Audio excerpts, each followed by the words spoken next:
Delhi police का एक अजीबोगरीब फरमान सामने आया है, जिसमें कुछ मसाजिद के इमामों को बुला करके थाने के अंदर एक मीटिंग रखी गई और इमामों को इस बात पर कुछ दलालों के ज़रिए ये राज़ी किया गया।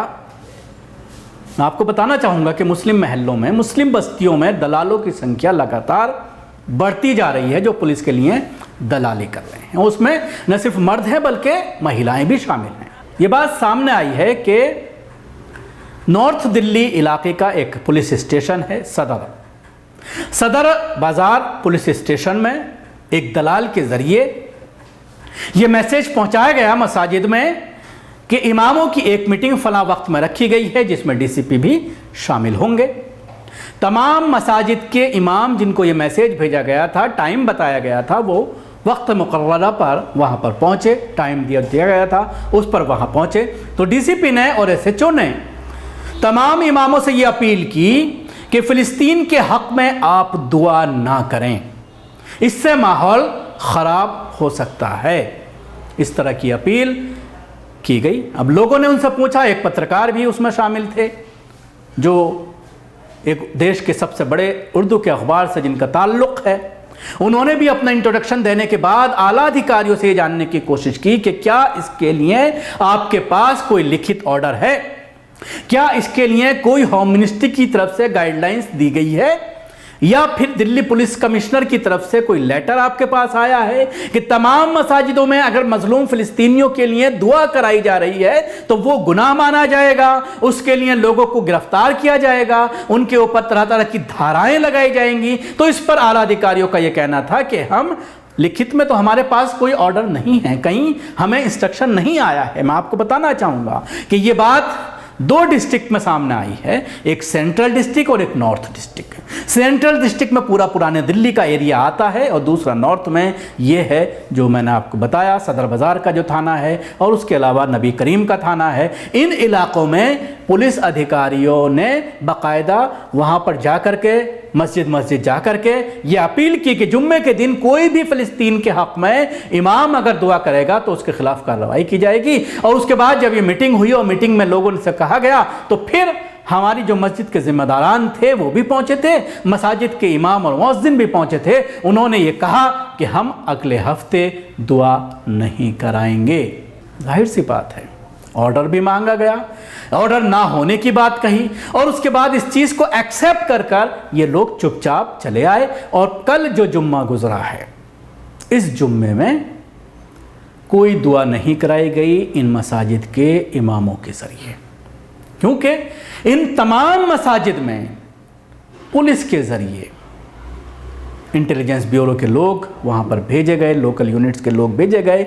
बहुत सारे, मैं आपको बताना चाहूँगा, बहुत सारे मुस्लिम जो इनमें काम करते हैं ऑफिसर्स, वो ही इस तरह के प्रोग्राम्स में आते हैं। अक्सर आप किसी प्रेस कॉन्फ्रेंस में जाते हैं जो मुसलमानों के ज़रिए कोई की जा रही है या फिर लेफ़्ट के लोगों के ज़रिए की जा रही है, तो उसमें अक्सर मैंने देखा है कि मुसलमान ही ऑफिसर वहाँ पर होते हैं, जिनको हम पर्सनली कई लोगों को जानते हैं, जो हमसे भी कई बार इंफॉर्मेशन लेने की कोशिश करते हैं कि क्या क्या रहा मीटिंग में और किसने क्या क्या बोला।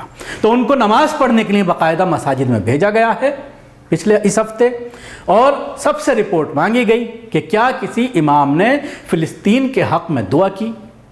लेकिन सुनने में यह आया है कि इन तमाम मसाजिद के लोग, इमाम और जो कमेटी के लोग थे, उन्होंने सख्ती से इमाम साहब से कहा था कि फ़िलिस्तीन के हक़ में इस हफ्ते दुआ ना की जाए, क्योंकि हमने वादा किया है पुलिस अधिकारियों से, और फिर कहीं पर भी दुआ नहीं की गई। अब सवाल ये खड़ा होता है कि जिस तरह से पूरी दुनिया में फ़िलिस्तीन के हक़ में न सिर्फ मुसलमान बल्कि और भी मज़ाहिब के लोग सड़कों पर उतरे हैं। जर्मनी, जहाँ पर फ़िलिस्तीन के हक़ में प्रोटेस्ट करना जुर्म माना गया था, हज़ारों की संख्या में लोग गिरफ्तार हुए, लेकिन उसके बावजूद जमहूरी मुल्क है हमारा देश, अपनी आवाज़ रखने की, अपनी बात रखने की सबको इजाज़त हासिल है, बिना किसी को नुकसान पहुंचाए हुए बोलने की आज़ादी सबको है, सिवाय इसके कि आपको आतंकवाद को समर्थन नहीं करना है। और सवाल ये खड़ा होता है कि क्या भारत ने हमास को आतंकवादी संगठन घोषित किया हुआ है?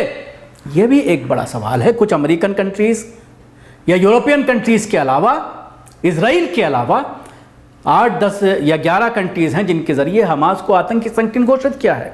भारत ने आतंकी संगठन घोषित नहीं किया है हमास को। आपने देखा होगा विदेश मंत्रालय की भी बात सामने आई जिसमें यह कहा गया कि हम आजाद फिलिस्तीन रियासत का समर्थन करते हैं। तो जाहिर सी बात है, पूरी दुनिया देख रही है, पूरी दुनिया का दिल पसीज रहा है।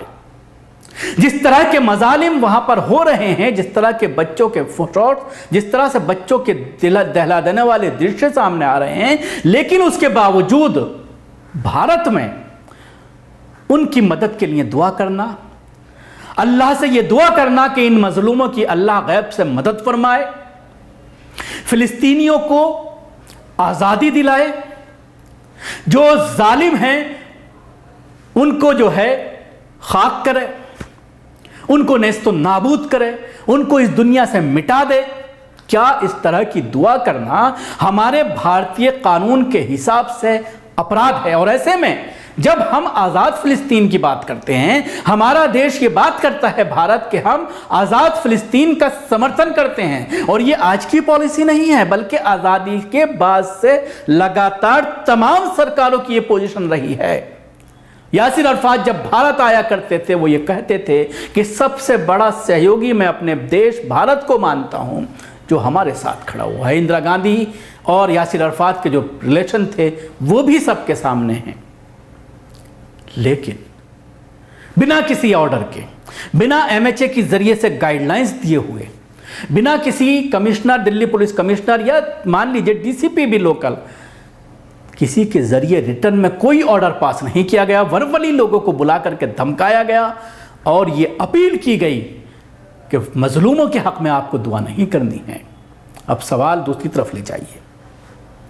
2 दिन पहले जंतर मंतर पर मुसलमानों को गालियां दी जाती हैं, मुसलमानों के नरसंहार की बात कही जाती है। फिलिस्तीन की एम्बेसी के बाहर जाकर के हिंदूवादी संगठन के लोग इजराइल की हिमायत में प्रोटेस्ट करते हैं। कोई एक्शन नहीं, कोई गिरफ्तारी नहीं, कोई एफआईआर नहीं।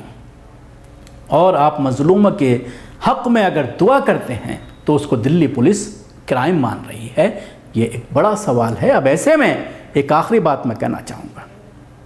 दिल्ली कैपिटल है देश की, और दिल्ली के अंदर बड़ी बड़ी मुस्लिम जमातों के हेडक्वार्टर्स हैं। चाहे वो जमात इस्लामी की बात करें, चाहे वो जमीयत उलमा हिंद की बात करें, all India Muslim personal law board की बात करें, ये 3 बड़ी जमातें हैं जिनके हेडक्वार्टर दिल्ली में हैं। और तमाम ऑफिसर्स इनके जो ऑफिस बेयरर्स हैं, जिनमें सदर भी आते हैं, जनरल सेक्रेटरी भी आते हैं, वाइस प्रेसिडेंट भी आते हैं, ये और तरह के मेंबर्स वगैरह जो हैं वो तमाम लोग हैं जो दिल्ली में डेरा जमाए रहते हैं, जिनके घर यहाँ पर दिल्ली हैं और जिनके ऑफिसेज दिल्ली में हैं। तमाम लोग खामोश हैं। इस खबर को वायरल हुए कई दिन हो चुके हैं। आज इनकलाब में भी ये खबर लगी है, उनके जो रिपोर्टर हैं उनके ज़रिए भी सामने आई, कुछ यूट्यूबर्स ने भी ये खबर चलाई, कल जी न्यूज़ पर भी आपने ये जी सलाम पर ये खबर देखी होगी। तो जाहिर सी बात है ये लोग किस चीज़ का इंतज़ार कर रहे हैं, ये एक बड़ा सवाल खड़ा हो रहा है।